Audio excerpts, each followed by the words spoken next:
Moves back to Baltimore and sets up shop on 33rd Street. Over the years, Memorial Stadium has been home to some of the game's greatest.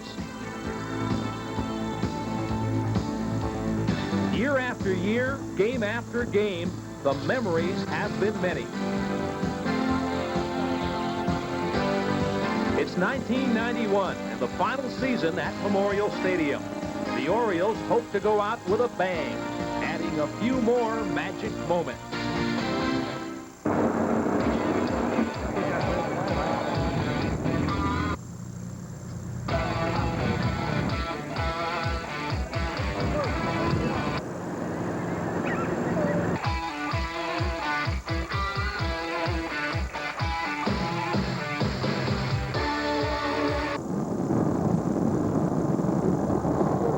Orioles 91, Memories and Magic, is being brought to you in part by Bud Light. Everything else is just a light. By Oldsmobile and the gallant men of old. By S&N Cats, your hometown jewelers with the 100-day money-back guarantee. By Speedy Muffler King, we're your undercar experts. And by Sizzler, Buffet Court and Grill, where you can do it any way you want it. Well, it's the last time around for my second home here on 33rd Street. You know, I was only 3 years old when this place opened up, but I grew up watching Brooks and Frank and Boog and Jim and Earl Weaver. Later, it was Eddie and Cal, and now today the cheers are for Big Ben and Greg Olson. This one has been billed a season to remember, and there will be plenty of nostalgia at the ballpark this summer before the Orioles head down to their new park at Camden Yards. But tomorrow is really more about looking ahead than looking back. As the saying goes, life begins on opening day. And wouldn't the Orioles like to get out of here with a bang?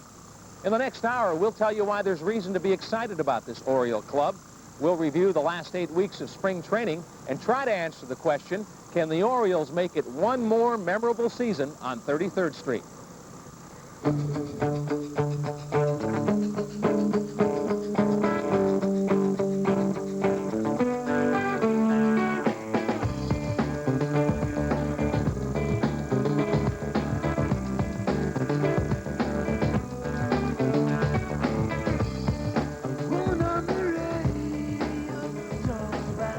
There's a certain aura in the air that just, you know, it's just different. It's something I've never experienced before. It's just like something that's been here for the longest time, just keeps on going and going and going, and that's how it flows through the players. It's a great atmosphere out here, a lot of different attitudes, and people just kind of blending in. It's making for a great team. I'm excited about it.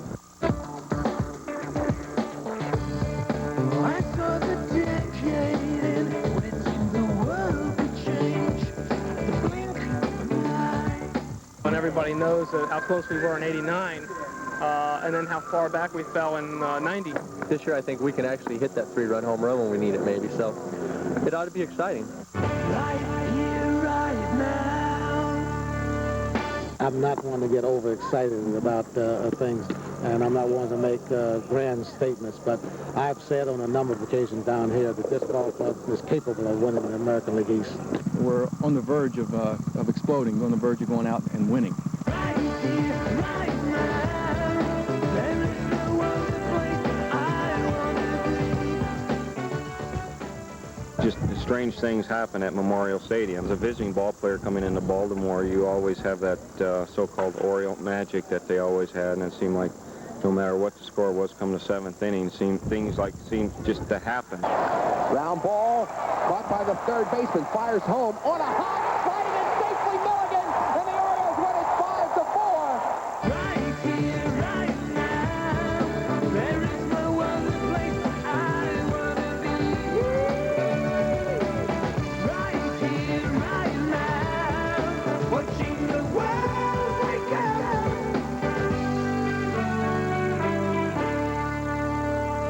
I'm chomping at the bit. I'm ready to get out there. I can't wait for that opening day. I'm going to have to really try to cool myself down because I know that old ticker is going to be pumping. Once again, Channel 2, your box seat for all the Orioles action. Our 13th year as the Orioles flagship station. We'll have 50 regular season games, including tomorrow's opener. That's a home run. Get up in there. 2/3 of our Hall of Fame broadcast team join us now. John Miller will be here later, but Jim and Brooks back. A lot of excitement about this year's team, and I guess there's reason for that, Jim. Well, I would like to think so. First of all, you have Ben McDonald another year older. Of course, he had that spring training injury, but I think that's just something that you have in spring training. He'll be over with it. And then I think, of course, the fact you get a Glenn Davis. You know, you have a good ball club, you have a young ball club, and then you get a guy like Glenn Davis who can really add the extra. I think you got to figure that you're going to be in the hunt. This is the best team the Orioles that Frank Robinson has had. And because of Glenn Davis, Dewey Evans, a lot of new faces on this team, but I'm real optimistic. Well, I'm always excited about the start of a season anyway, just because it means baseball is going to be around to keep us company every day, all summer long. And all summer long, John Miller and his many voices will be part of the Channel 2 team.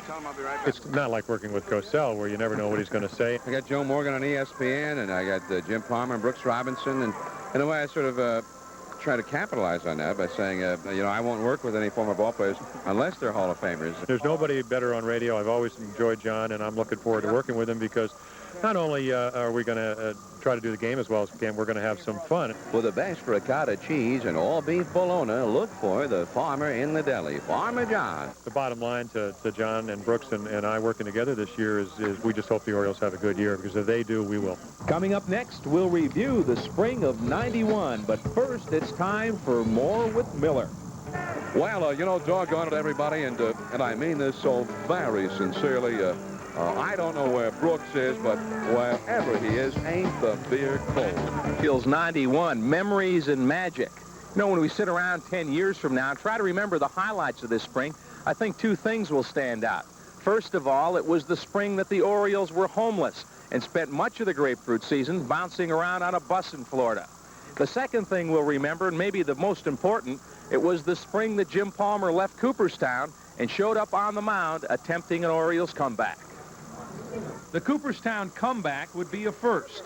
No other Hall of Famer had ever returned to the major leagues. The born-again rookie, like any other hopeful, took part in all the drills.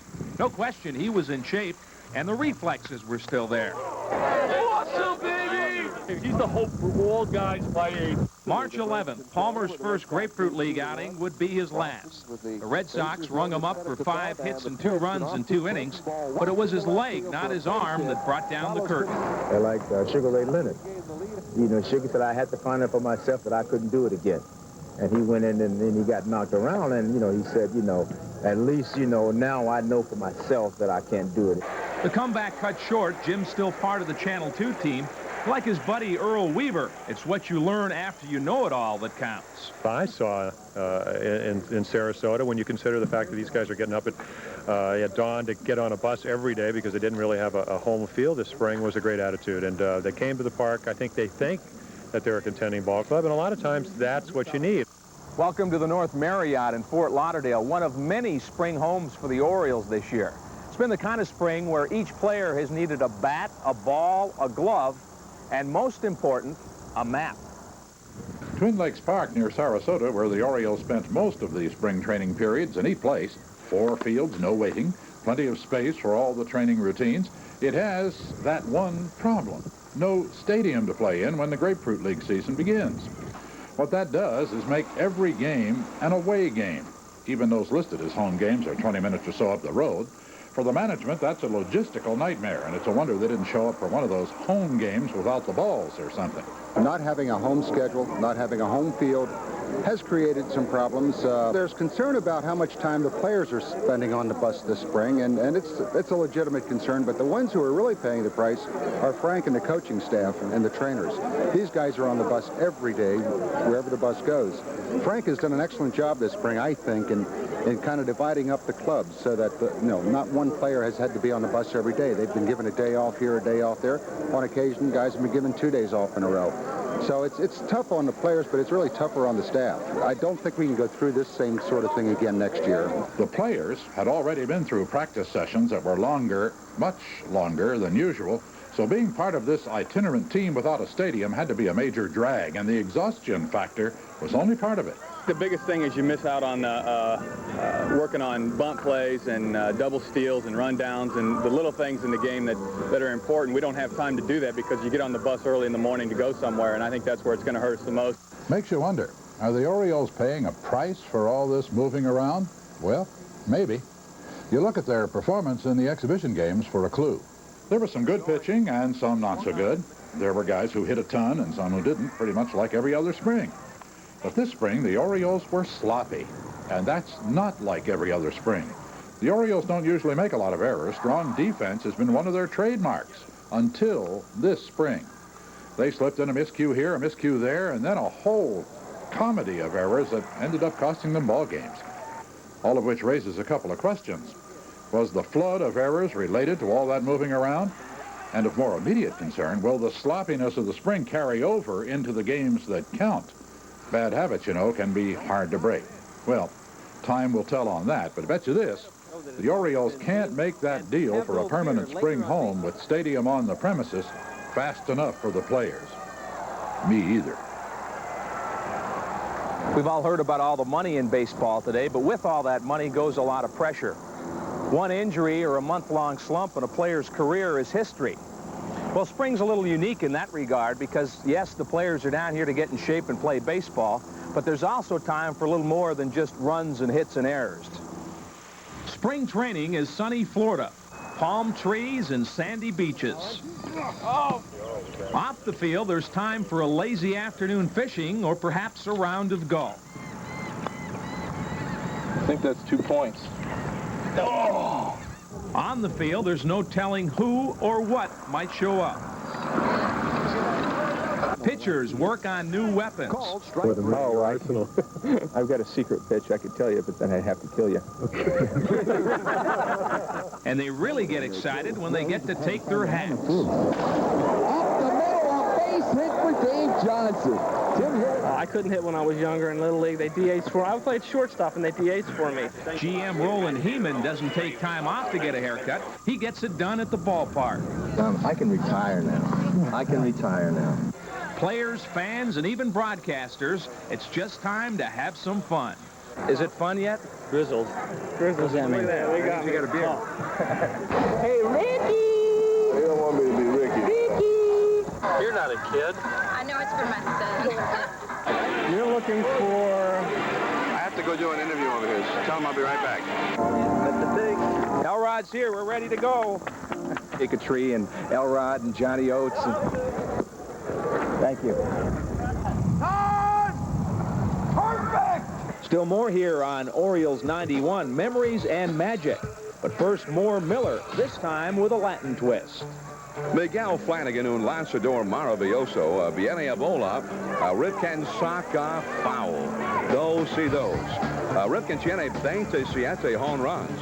Ain't the cerveza free. Unique manager in Frank Robinson, a Hall of Famer, a guy who is a playing manager, an MVP in both leagues. He might show up on the Cosby Show occasionally, and he's also a diehard Laker fan. He's now in his 4th year as skipper of the Orioles, and here's a look at Frank's 91 birds.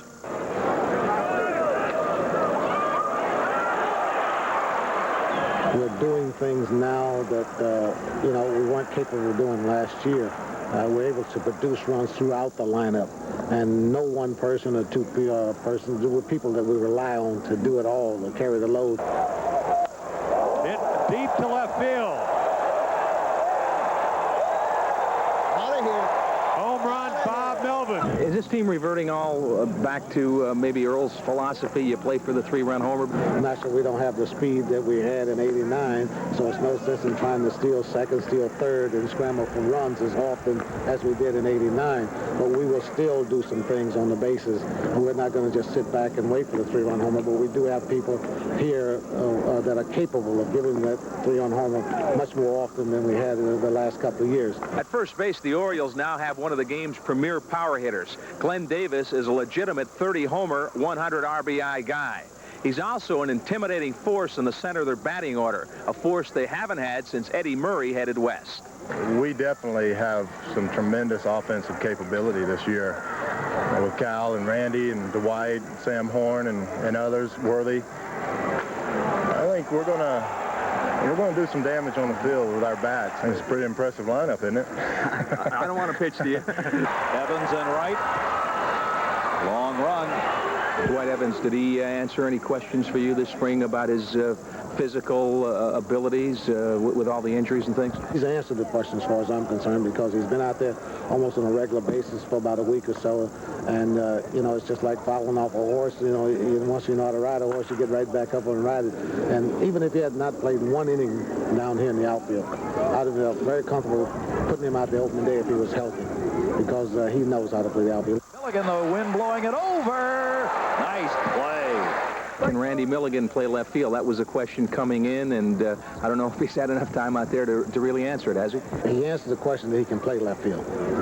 He's going to make some mistakes, there's no doubt about that. I played out there for 21 years almost, and I've made mistakes even later on in my career. And you're going to make mistakes. Gold glovers make mistakes.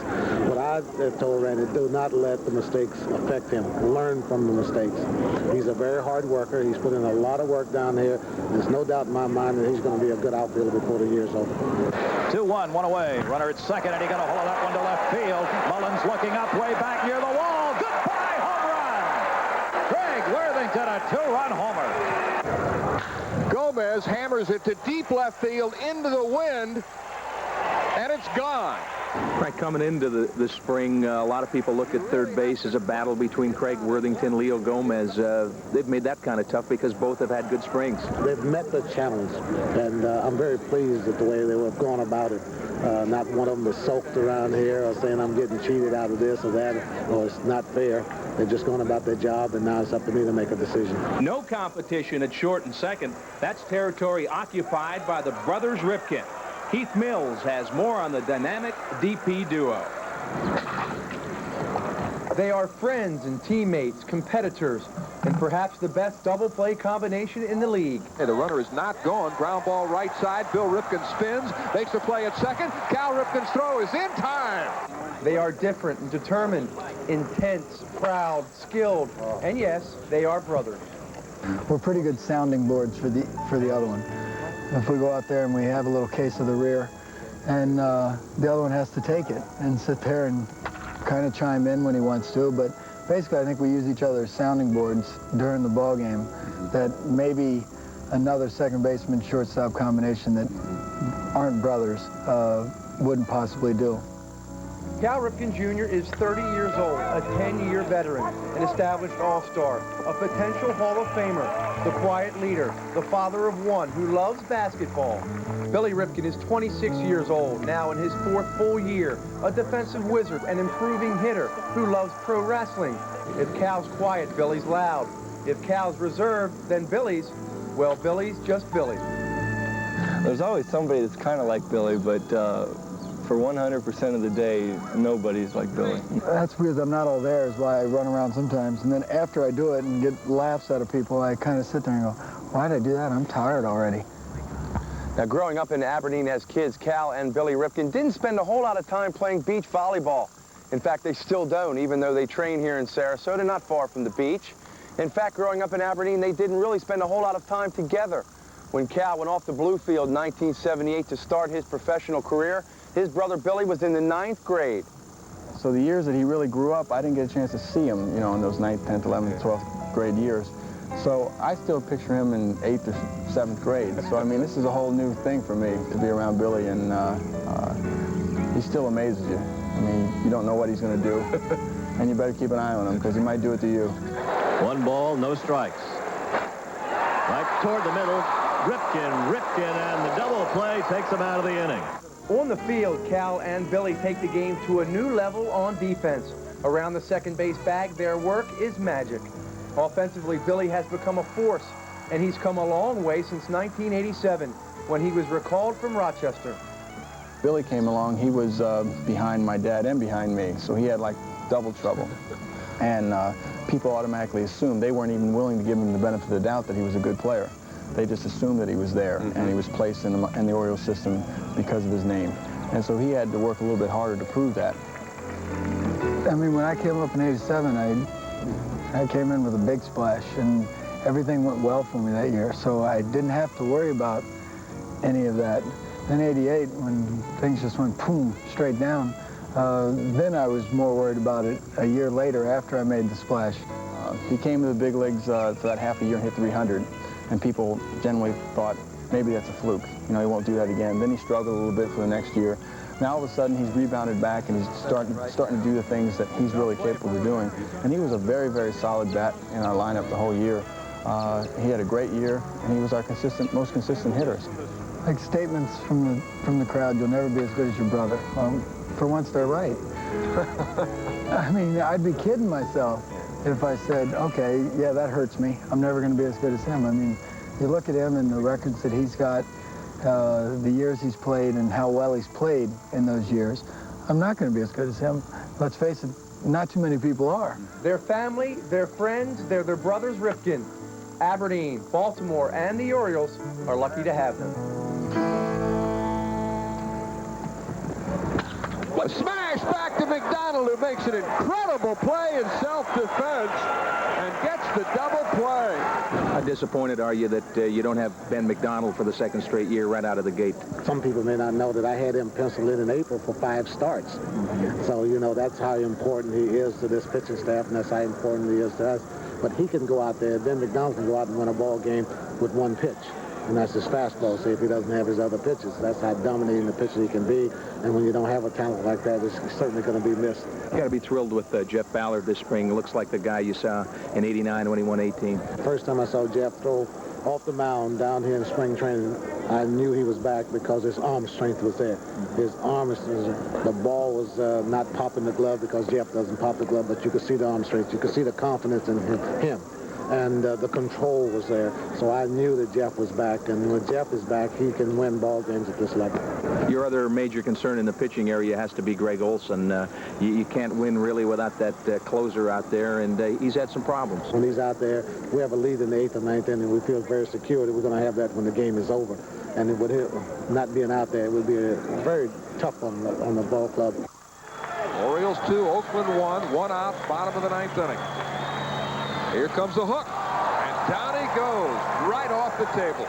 The first thing you notice is the stare. Greg Olson's game face is on. Then it's the curve, the pitch that freezes enemy hitters. Then it's the scoreboard, another curve, another save, another win in the books. Orioles score 2 in the 8th to take the lead, 2-1. And the 2-2 pitch. And a roller. Got him, called strike 3. Basically, you have to have the ability to turn it on and off. You know, when I get in the duff again, and I can relax and, you know, joke around, but once I get between the lines, I have a job to do. Greg Olson's done his job as well as any short reliever in baseball the last 2 years. 27 saves 2 years ago, and a team record 37 saves last year. But with the record came the work and a tender elbow in September. So this spring, skipper Frank Robinson sat him and cut down on his work. Really because all the work I've had in the last 2 years, and, you know, there's nothing you can do to lessen the work during the season. I mean, we can't keep me out of games just so I can be rested for the next game if I ever get in. So you can't do that. You just have to try to cut down where you can, and right now we're going to try to cut down a little bit in the spring training and maybe save a little bit for September.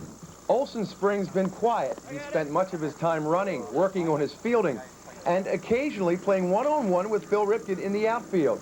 Things have changed since his rookie year. He now helps keep things loose, keep things relaxed.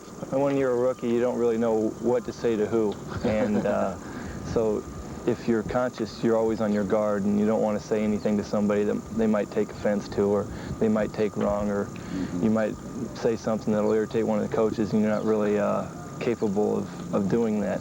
So once you get around a little bit, and the coaches get to know you, and the players get to know you, then you can lighten up a little bit and be yourself. Frank, what do you see as your challenge this year in managing this club? We're going to have a ball club that we're going to have a lot of people that is capable of playing on even a more regular type basis, and they will not be doing that. So it's going to be my job here to keep them relatively not happy but sharp. There's a drive deep to the gap. The game's over. After the '89 season, a lot of people said, hey, you have to go and get so-and-so. And I said no, because I didn't think the club was ready to win. But after the '90 season, I felt like we were ready to win. And now we needed a mix of veteran players, some experienced players to back up the youngsters and even perform for us on a daily basis and take some of the pressure off the young players. but we still have the same philosophy. We're going with the youngsters. We're going to build with the youngsters, and we're going to base our overall and long-term program on the young players in this organization. Coming up next, we'll do lunch with the Orioles. Hey, John, how about Harry Carey? It might be. It could be. It is a home run. Holy cow. And I often wondered, I mean, does Harry talk like that at home? You know? Does he wake up in the morning? It could be. It might be. It is. It's time to get up. Holy cow. At one of the many Orioles spring homes here in Fort Lauderdale, and kind enough to join us today, Jeff Ballard, Mike Flanagan, and Mike Devereaux, three guys that have had some pretty good springs. This has really been a spring training from hell for this team in a lot of ways with these trips back and forth across the state. How tough has that been? I haven't had to make many of them. Mike's the field player. Well, I'll tell you, it cuts down on a little bit of your extra work. A lot of times, at least during the season, we can go out early and we can get some cuts in with Tommy McCraw and, you know, just get some things right if you don't feel real comfortable at the plate. But here, yeah, you go to the other stadiums and you have to wait. You have to sit back and, you know, wait for the other team to get through. And every once in a while we'll get to stay back, but not very often. I guess the story of the camp, at least in the early going, was the Hall of Famer checking in. It was a terrific story, I thought. For me, personally, it was great having him back in camp. I mean, it was like going back in time and capturing some of the old days. My only regret was that I kind of wanted him to go out with a sore arm and not a sore leg. You know, I wanted it to be clear in his mind, and I tried to tell him you can't really run with the 20-year-olds and do all the drills. You're going to have to kind of pace yourself. But that wasn't Jim's style ever. He always tried to do everything everybody else did, if not more. And like I said, I was hoping his arm would be sore and not his leg when he would leave. It was great having him and Flanny both in camp because we got a wide variety of baseball stories from the past that were great. And, you know, those things are always fun. You can't get enough of that if you're a player. You love hearing all those stories. And so we just sat around the training room a lot and listened and laughed. Certainly one of the other big stories this spring, Bo Jackson. I guess it just shows how fragile your existence can be in this sport.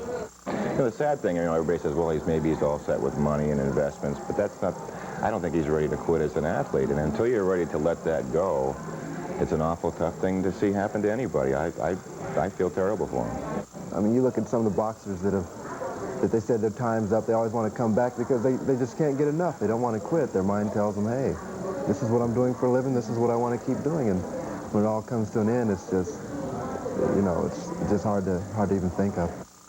Fans read all about the big contracts, all the business of baseball, free agency, trades, all that kind of stuff.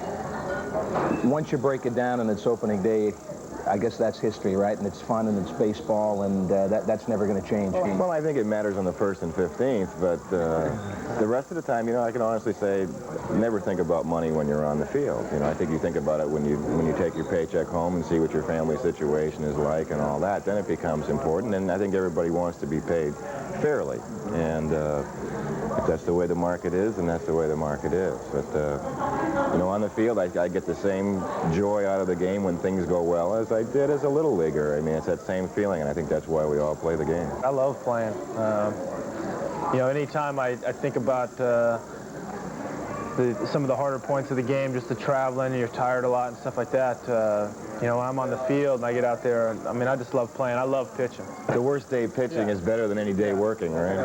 Yeah. Mike, you're a left-hander, and everybody knows everybody's looking for left-handers. You could have had other opportunities. What kept you in Baltimore? I think, like I said, going to Toronto was a great lesson for me. I think it made me appreciate the 10 or 12 years I had in Baltimore with being at least in your own bed half the time and not having to be gone away from family.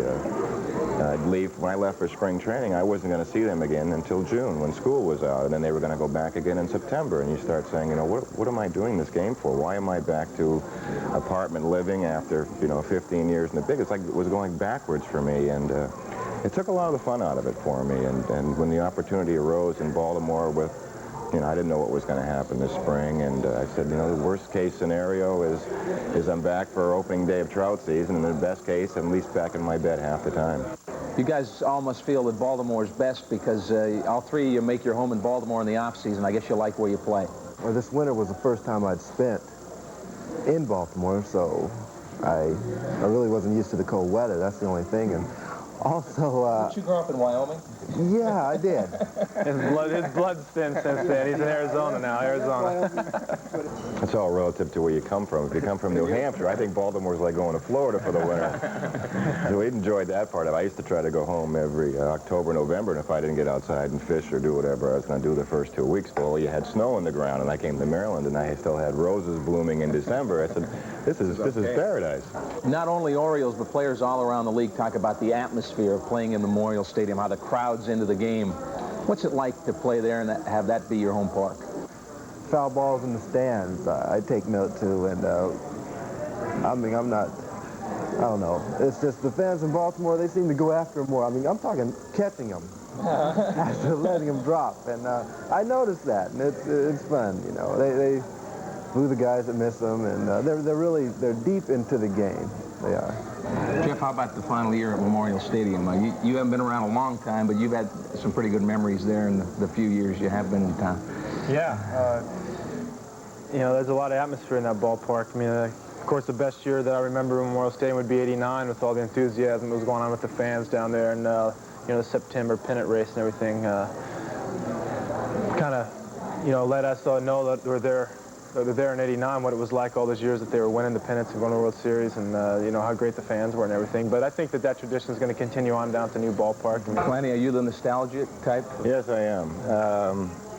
I think I'm like partial to Yankee Stadium, Fenway Park, Tiger Stadium. The older parks, you know, I feel like you see the ghosts of Babe Ruth out there sometimes, or the people that have gone before. You know, you look at third base in Baltimore, I always think of Brooksy or a game or a similar play that happened somewhere along the line. And obviously my best years were given on that field. And we'd like to go back there sometime, because you see the old-timers, when they do come back and go out in the field, you can just see it hit them, that they can, it's like it all comes back. Mike, you got a favorite memory in the short time you've been at Memorial Stadium? Yes, I'd have to say it was the home run against... By the way, was that fair?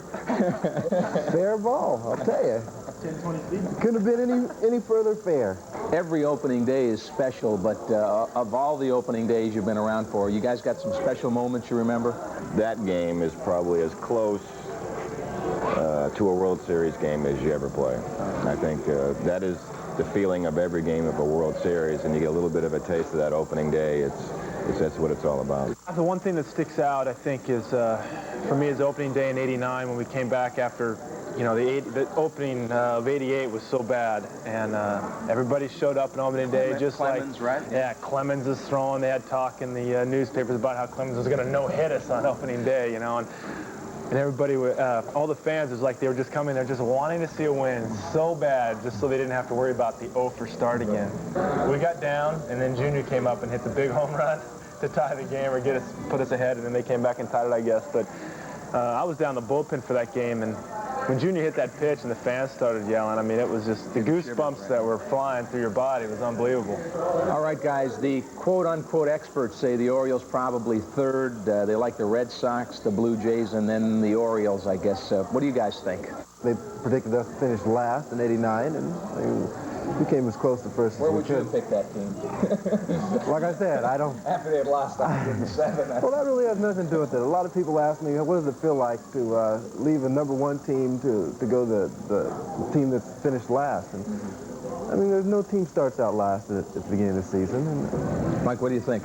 Realistically, all you can hope for is to be there in September to have a chance to win. And I think going in, that you'd have to feel that way about this club. You can't predict injuries. You can't predict a lot of things, but going in, at least knowing you have a chance. So, you know, to put us, Toronto and Boston in the hat and pull out one, it would sound credible. I think we got some real solid players over here in our lineup that can be compared with anything that those other teams can throw on the field. So I think that should breed a lot of excitement about the '91 Orioles, and fans should definitely take interest in what's happening. All right, thanks, guys. Dasso, here's your check. Thank you very much, Mr. Flanagan. Scotty, here you go. Thank you, guys. Thanks, guys. Have a healthy season, and good luck tomorrow on opening day. We'll be back with more right after this. We take you now to the White House. Chuck Thompson and Brooks Robinson. Well, hello, everybody. And Brooksy, it's a major speech out here today. How do you see it? That's right, Charlie. These guys, if he president's anything like Earl managed, he loves to buy them, and he's going to nuke them, I think. Well, Brooks, it's interesting you should bring that up because this is the Equitable Bank home run speech. Should the president call for all-out global thermonuclear war, Mrs. Lenora Siff of Eldersburg will win $1 million. And, of course, they don't nuke anybody, right? Well, so very sorry, Mrs. Siff, but you do win 2 tickets to an Orioles game.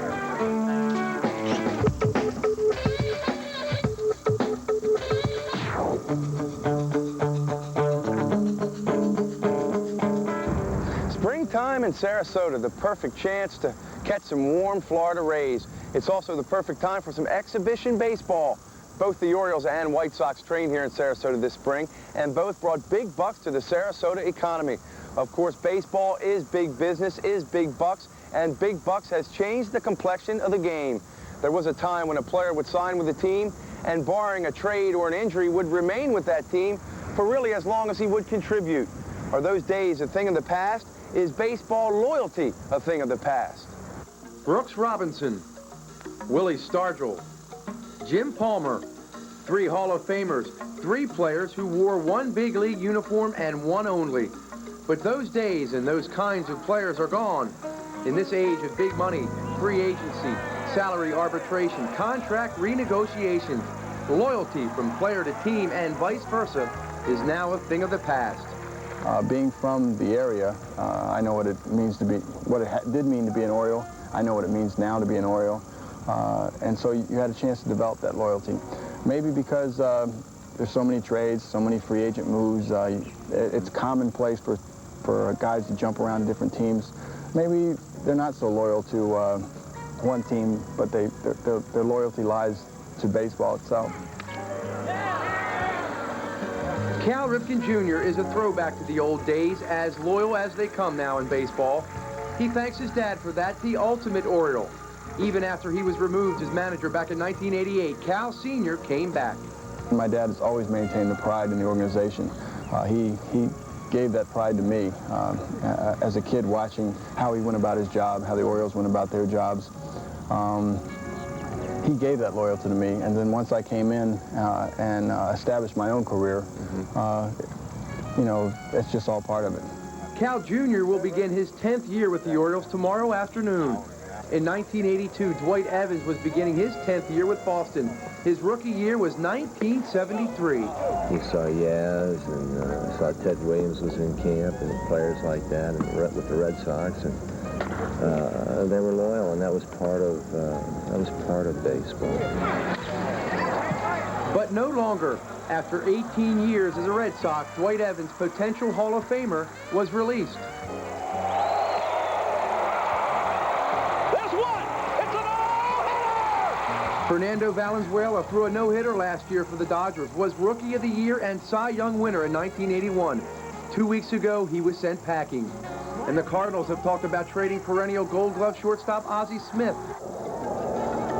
Henderson with a good lead, and he got a big jump. Want more? How about Ricky Henderson? He threatened to sit out this year if the A's did not renegotiate his $3 million contract. The bottom line is that, you know, that when you're a ball player, you're basically a piece of meat, and they're gonna you know, move you when they feel is necessary, and it's unfortunate, but it's a rude awakening, but that's the case. Ernie Witt, he spent 13 years with the Toronto Blue Jays, and boom, last year was forced to fly south to Atlanta. It really brings you back to earth. You know, if something happened with Cal and they thought that they could improve their ball club, they're going to trade Cal. You know, that's the bottom line. It's sad, but that's the case. At shortstop, number 8, Cal Ripken. No one knows the business side of baseball more than Cal Jr., yet few have been able to separate the game on the field from the game in the front office. He grew up when Brooks Robinson was playing third. Johnny Unitas was quarterbacking the Colts. Brooks stayed. Johnny, you did not. Traded to San Diego in 1973. I grew up in the Baltimore area. I'm a Baltimore Oriole fan from way back. And my dream came true to play professional ball. Not only to play professional ball, but to be on the team that I like the most, and that's the Orioles. So yeah, there's a big loyalty there. but at the same time, you treat it as a profession. And the loyalty is in your heart. Change, I guess, is inevitable even in professional baseball. Take the Orioles, for example. This was the first spring since 1959 that the Orioles did not play their exhibition baseball games in Miami. They played most of them here on the West Coast in Sarasota. Of course, it's been a rather bizarre spring training with all the travel and all the bus rides. Where will this magical mystery tour end? Well, Orioles fans hope it will end with an Eastern Division championship. Coming up next, we'll stroll down Memorial Stadium's memory lane. So the Baltimore Orioles are the champions of the baseball world in 1966. But it's interesting to note, as Molière said, in 17th century France, he said, you know, who in 17th century Paris ever heard of the Orioles?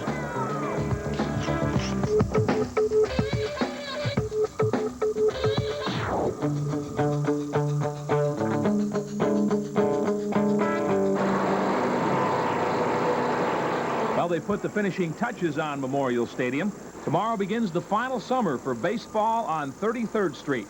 Andy Barth takes a trip back to 1954 when the Orioles found a new home in Baltimore. The day before the event, all Baltimore had been impatiently awaiting.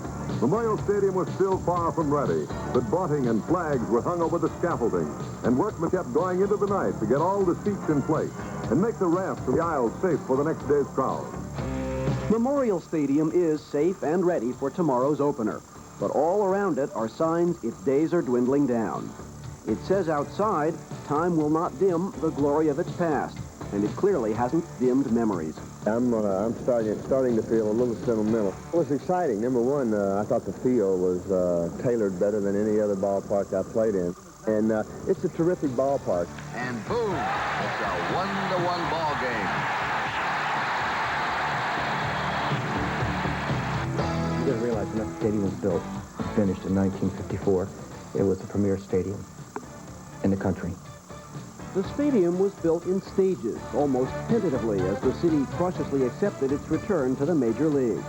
It was truly multi-purpose, housing the ballet one night and the circus another in a display of versatility Pat Santarone would never have countenanced. The Ice Capades sent a chill over second base, and the Colts played there with no upper deck. John Zeman says it was the most photographic stadium in the country. That's one thing that I think everybody will remember about Memorial Stadium is, like I said, her beauty. And that's something I think you'll see in many, many years to come, even after she's down. You'll see photographs and all, and people remember her for that. People still remember that Richard Nixon threw out the first ball on the first opening day, but they may not recall the original bird. He's not the only one whose feathers have changed. To get an idea of how long ago the Orioles started playing at Memorial Stadium, take a look at the uniforms they wore. Heavy flannel and baggy design, but the height of fashion in 1954. That year's Orioles never looked better than on opening day when they beat the White Sox. Their owner, Jerry Hofberger, liked the look of the opening day crowd. Bailey, this is one of the best days I've ever had. Seeing all you fellas, these 50,000 people out here today to watch this ball game is really great. Today, Hofberger has only fond memories of Memorial Stadium. I love to sit out there right on that front box and see all the people and talk to all the kids and talk to the players as they went by and see the action right on the field. What do you hope for the new stadium? I hope that the town, I hope the city gets as much out of it as we seem to have gotten out of the old stadium. I hope that there's joy and happiness and a whole lot of wins. There were 100 highlights over the years, like winning the first World Series in '66, almost getting there in '82, and Colt memories too great and too painful to mention. Those who work there find it hard to let go. The stadium is a part of us. Oh, I love the stadium. Beautiful stadium. It's had some of its faults. It could be corrected. But some of those who loved her most say it's time to move on. No doubt in my mind, if we stayed at Memorial Stadium, we would have lost our team just like we lost the Baltimore Colts. If you were calling that last game, you probably will be announcing Yeah, I will be. That's right. What are the things you'll want to say? Have you started on those last lines? No, but I have been thinking about it. I'm afraid that I'm going to be feel a real emptiness inside when we do that last game in Memorial Stadium. I think it's going to be a lot of emotion involved. Brooks won't be alone. Andy Barth, Channel 2 Sports. Well, it's the real deal out here tomorrow. A manicured field, tailored, clean uniforms, and everybody has a perfect record on opening day. No, not many of the experts have picked the Orioles to win the East this year, but all seem to agree they've got a legitimate shot to contend, and that's all any fan can really ask for. Now, if you don't have a ticket for tomorrow's opener, keep it right here on Channel 2. The first of our 50 telecasts tomorrow afternoon. Our coverage starts at noon. But enough talk already. It's time to play ball. And here's hoping that the Orioles give this place and you loyal fans a summer to remember. Good night, everybody. See you at the ballpark tomorrow.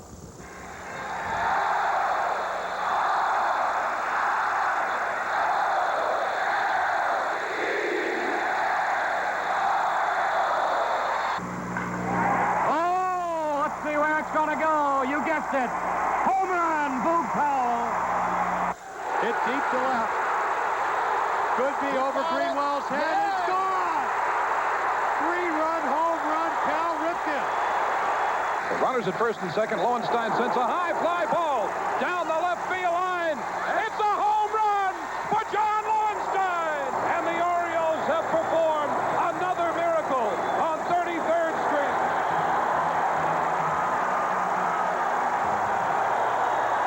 Orioles 91, Memories and Magic, has been brought to you in part by Budweiser, the king of beers, who reminds you it makes good sense to drink responsibly. Know when to say when. By Oldsmobile and the gallant men of Olds. By S&N Katz, your hometown jewelers, with the 100-day money-back guarantee. By Speedy Muffler King, we're your undercar experts. And by Sizzler, Buffet Court and Grill, where you can do it any way you want it. Memories and Magic has been a special presentation of Channel 2 News.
Channel